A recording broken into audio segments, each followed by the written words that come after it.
Je suis Karl Willemen, je suis belge, je suis propriétaire de cette petite société Resus et je suis inventeur de ce produit qui s'appelle Risicor.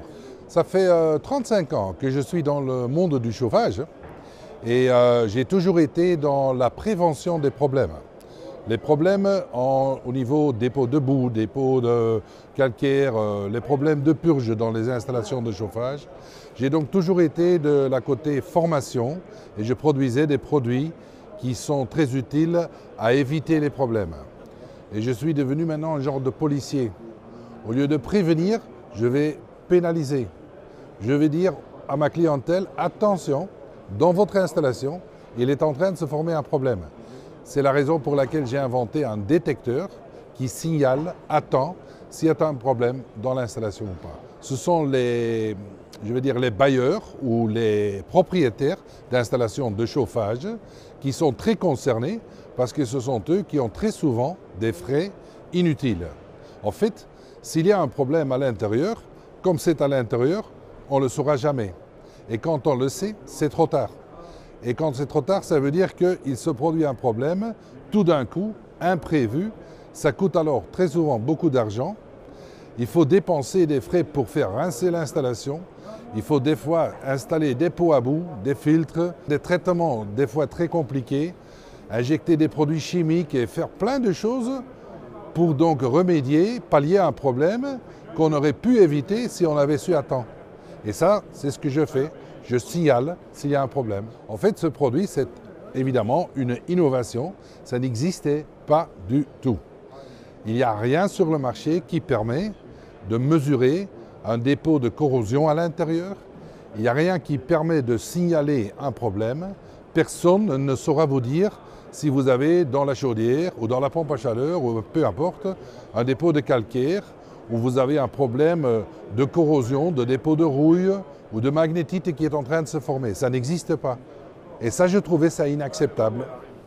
J'ai toujours été un peu un missionnaire qui expliquait, qui formait, qui faisait des choses pour que les installations soient plus durables, plus fiables, pour que les installations aient une longévité, je dirais, plus acceptable. Donc mon idée, c'était d'avoir quelque chose sur le marché, on va dire comme en électricité, un plomb qui pète quand il y a un problème.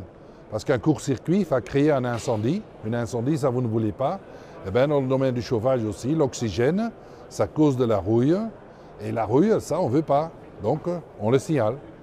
En fait, on met un petit détecteur, je vous le montre. Ça, c'est le grand modèle. Ça, c'est le petit modèle. Et sur les deux, vous avez devant une petite plaquette en acier.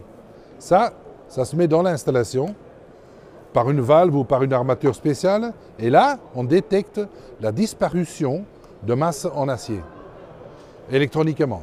C'est un brevet. C'est très simple, mais ça fonctionne très bien. En fait, ça fonctionne même mieux que certains, systèmes de mesure hyper compliqués qu'on utilise dans les laboratoires et tout ça, qui sont très onéreux.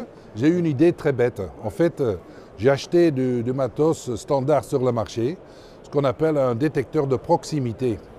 Un détecteur de proximité, il y en a un là-dedans, il est fait pour détecter s'il y a du métal ou pas. J'ai pris un détecteur de proximité et au lieu de lui apporter le métal et l'enlever, je lui mets du métal tout le temps sur le nez. Donc si on l'allume, il va s'enclencher et on le fait mourir. Et on le re-enclenche, et on le fait mourir, et on le re-enclenche. Et ça, on fait tout le temps. Donc la réaction de ce machin qui est là-dedans est toujours identique, toujours la même. Si tous les paramètres qui sont dans le jeu restent les mêmes. S'il y a une disparition de métal, il y a un paramètre qui est en train de se diminuer. Alors le switch qui est là-dedans va réagir d'une autre manière. Ah, on a un problème alors. Et c'est très bon marché. En fait, pour des petites installations, ça coûte un peu plus que 100 €. Et pour les grandes installations, 400 et des. Donc, c'est vraiment pas la mer à boire. C'est un détecteur, j'ai voulu, très bon marché, qui peut donc économiser des dizaines de milliers d'euros et même des centaines de milliers d'euros.